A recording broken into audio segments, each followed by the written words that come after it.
Beyond the Nozzle. Igniting engagement.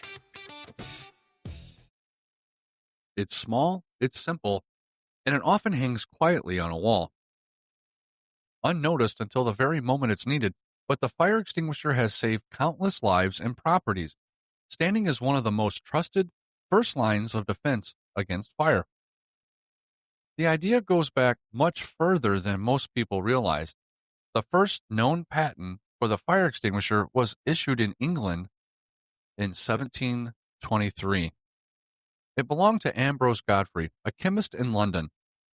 His design was a strange-looking contraption by today's standards, a cask filled with liquid, a chamber of gunpowder, and a fuse. When it ignited, the gunpowder exploded, scattering the liquid and smothering the flames. Crude? Yes. Effective? Sometimes. But it was a start. Over the next century, inventors refined the idea. By the 1800s, extinguishers began using pressurized containers, allowing liquid or powder to be discharged without explosions. In 1818, Captain George William Manby introduced the first modern-style extinguisher, a copper container filled with 3 gallons of potassium carbonate.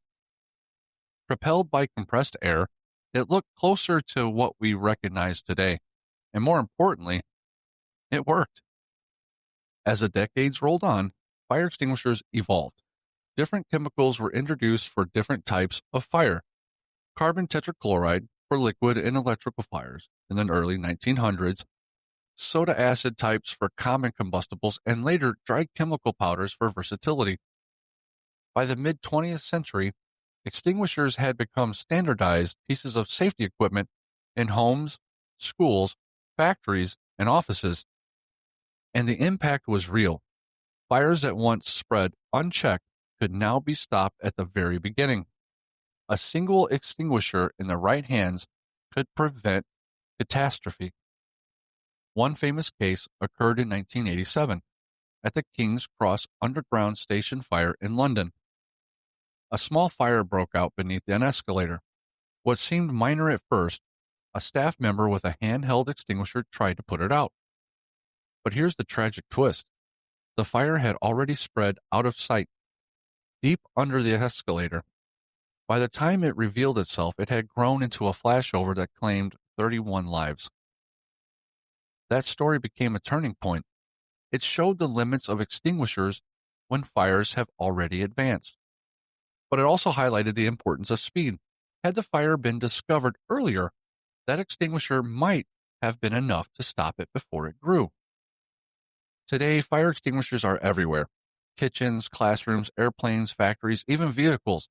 They come color-coded and labeled for different types of fire, like Class A for wood or paper, Class B for flammable liquids, Class C for electrical fires, and Class D for combustible metals, and Class K for cooking oils and fats. And the instructions are simple, so simple they are often taught with one acronym: PASS.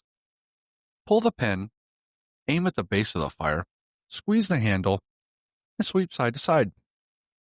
The fire extinguisher is a reminder that not every battle with fire requires a hose line or engine company. Sometimes it takes one person with one small cylinder acting in those first critical seconds.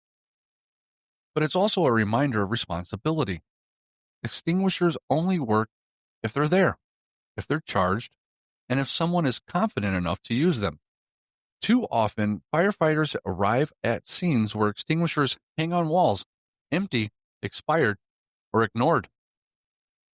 From Ambrose Godfrey's exploding barrel in 1723 to George Manby's copper cylinder in 1818 to the sleek red canisters we see today, the fire extinguisher has come a long way.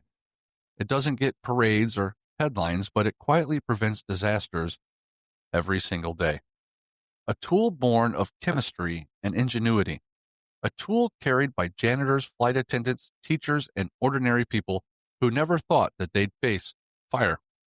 Until suddenly, they did. The fire extinguisher is proof that sometimes the simplest tools make the greatest difference. Until tomorrow, I'm Beyond the Nozzle. Stay safe, stay engaged, and remember, a simple post can save a life.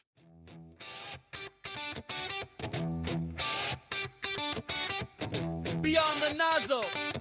Igniting engagement.